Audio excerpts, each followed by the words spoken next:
Robbie, run to the jeep and radio Arnold. Yep. What? No.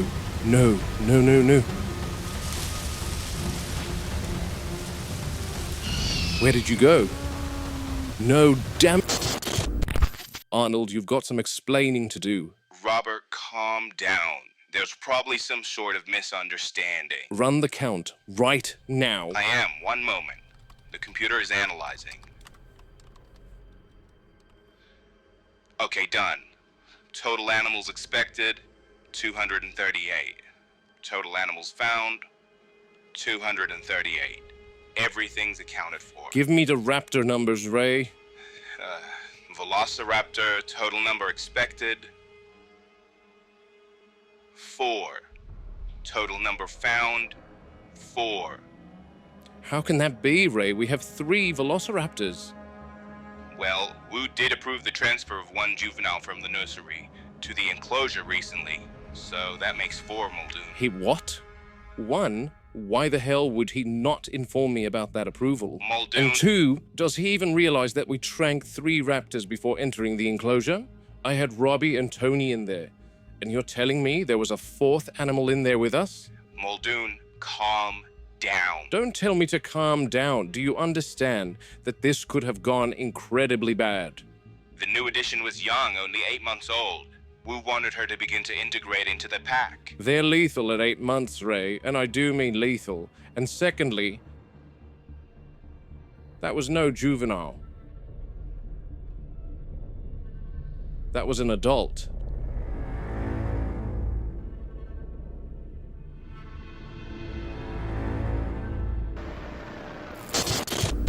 Last night was basically a big, heated, screaming match. I wanted to put Wu in a chokehold. Christ, the nerve of him to think he can make such decisions without consulting me.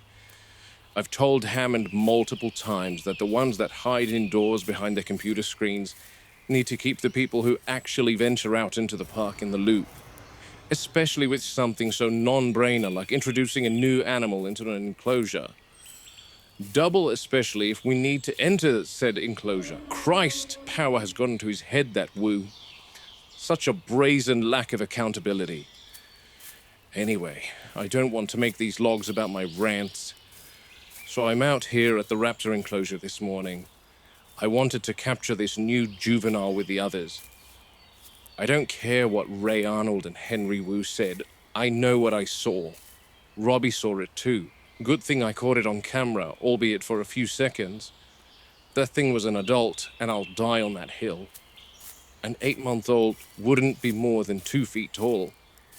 Meanwhile, I wanted to showcase this particular behavior. Here's our 3 girls. I expected them to be sleeping. I'm very interested to see this. Notice how they are resting. I've seen a similar thing in chimpanzees in Nairobi, where a family group will rest in a somewhat flexibly organized formation. The raptors here always settle into a rigid arrangement. It's always like this with the big one in the center and the others by her sides, adopting a more defensive stance at the perimeter. Almost a military formation. Granted, I should have documented this when there were more than 3 raptors present. That would have illustrated my point more definitively. One other thing to note is they always face the same direction when in this formation. It still puzzles me why. They roughly face northeast, always like that.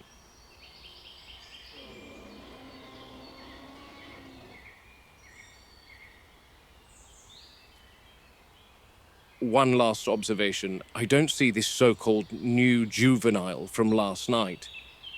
I've been here since sunrise and nothing. I've tried to look back through the surveillance camera and motion sensor data from last night. I could not see anything. It was raining torrents, so I couldn't get anywhere near it last night. And what did you hear exactly? I couldn't be sure of the sound of the rain and thunder, but they were all bellowing loudly, and you know Martha and the gang, they're normally pretty silent, so I decided that it was too dangerous to head over in the storm. Okay. Well, I've arrived. I'll have a look. I'd be down there myself, Muldoon, but John's asked for a full write-up about the Stegosaur from yesterday. What happened with her? She's dead. She's dead. Yeah, and the others were far away from her on the other side of their paddock. When I got inside, I saw little bite marks all over her underside, like something had tried to eat her. Compies. Most likely. But could have been anything. There's rats and a bunch of small carnivorous animals all over the island. Yes, well, I don't see anything out of the ordinary, Jerry. Okay, then they were probably just rowdy last night during the storm. Oh, wow. What is it? You won't believe this, Jerry. She's fallen into the moat. What? Let me get a closer look.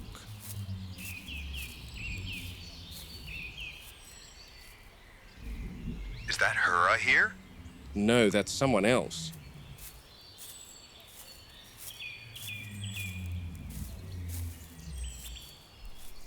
It's Martha. She must be upset.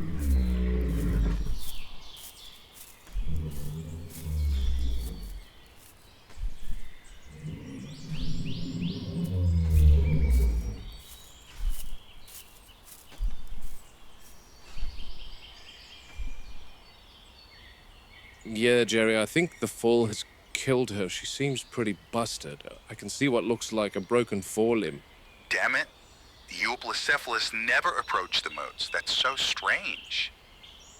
How did this happen, buddy? I don't know. No, I'm talking to Martha. Get her to give you a full statement, okay? Something must have spooked her, maybe. Or she got disoriented during the thunder last night. I'm going to need a crane out here ASAP, Jerry. Yeah, will do. Ay, ay, ay. They're usually pretty good about staying away from the moats. They don't even like to step off 1-foot boulders. I'm in the moat. Is someone coming down with a crane, Jerry? Yeah, I've called them. They won't be long. Okay, good. Did you figure out the Stego's cause of death? I took a blood sample and ran toxicology. She had raised liver enzymes, and the test came back positive for meliotoxin. Damn, what a way to go. Yeah, it's sad. This Anky is definitely dead. For something of this thing's weight, it's quite a fall to sustain. She's not breathing. I assume died on impact. Man, these dinos are having it rough. Now you, stand back, please. We don't want you in here as well, Martha. She's upset, isn't she? She's peering down into the moat. The Euoplocephalus have formed a tight-knit little group, so it must be a bit of a blow to see her friend in the moat. I can imagine. Poor gal.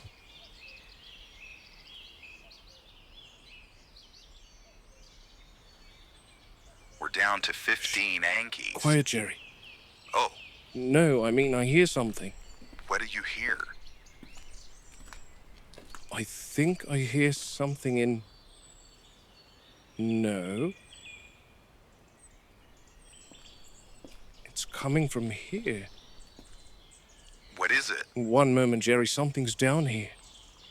God, don't tell me a second Anky's fallen into the moat. One moment.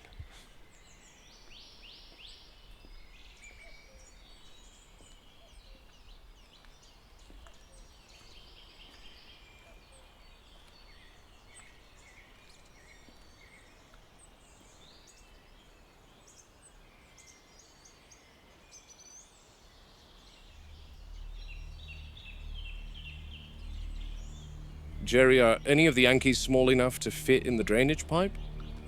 They're all about the same size, Muldoon. Why? I think there's something in there. Could be anything. A rat, possum, a snake, anything. No. Sounds bigger.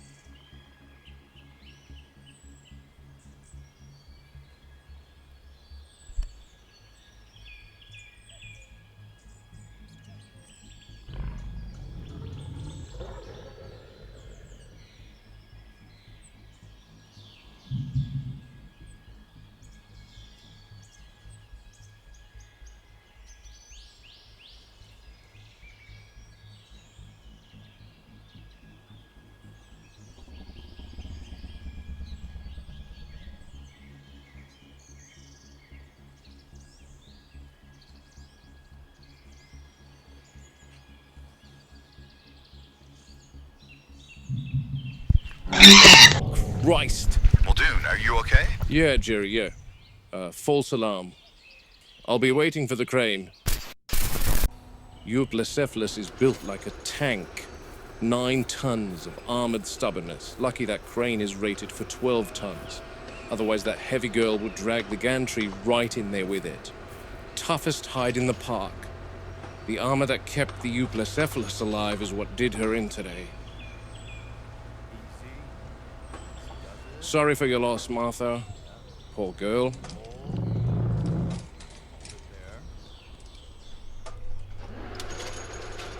Built to survive predators, but not to fall like that.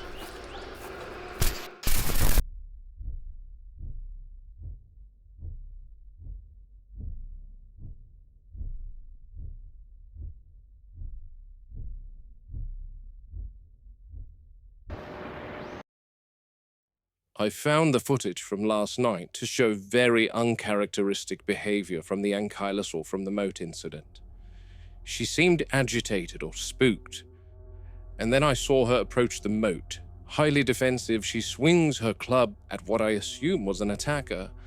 I scrubbed through all the surveillance footage of the Euoplocephalus enclosure, but I couldn't find what she was reacting to. One wrong step later and she slips into the moat, her own weight crushing her on impact. That was an arduous ordeal down at the moat. Right then, I'm out here in carnivore country for an evening perimeter check on the Rex paddock. Hammond insisted these recordings, quote, boost visitor confidence. Personally, I'd settle for proper staffing, but here we are. There's some light rain coming down, so I'm always a little hesitant about mixing electronics with water. I'm down at the main road. They've been digging for the past few days. They want to expand this whole section, and then the crew will bury tracks in the ground for electric tour vehicles to run on. Now, all zoos and wildlife preserves know that electrical fences are prone to sagging, especially along the upper grid. That topmost wire's flickering from the rain. Not failure yet, but enough to make me uneasy. And with an animal this size, uneasy is one step from dead. Ah, I think she's here. Let me try and explain to you what it feels like to be close to a tyrannosaur. She sounds like weight, not wind. When a Rex moves, you don't hear quick steps, you hear mass settling, soil adjusting. The air is shifting, electric and exhilarating. It's a different sort of presence, harder to explain. You need to be here in the moment. She's keeping close to the perimeter and moving very slowly. That's normal this time of night. She prefers stillness at dusk, but she seems a little restless tonight. Her hunting patterns have shifted since the last storm, I think.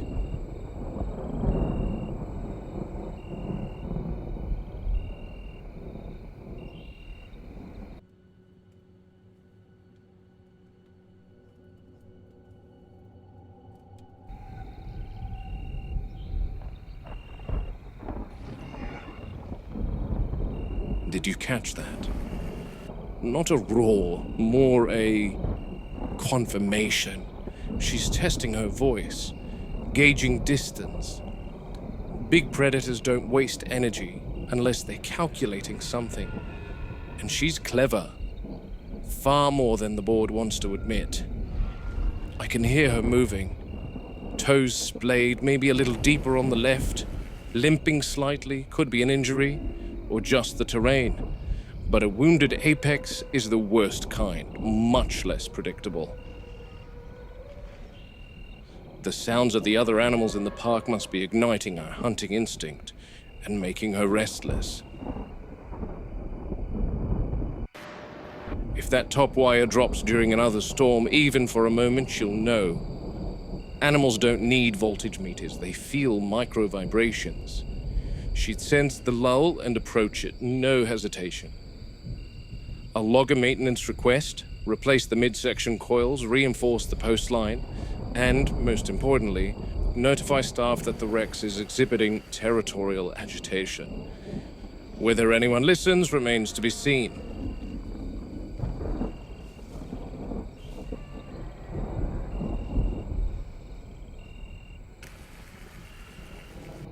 She's pacing me along the fence, staying parallel with me. Hard to see her, the reins masking her body signature, and she knows how to use cover. She's a patient gal.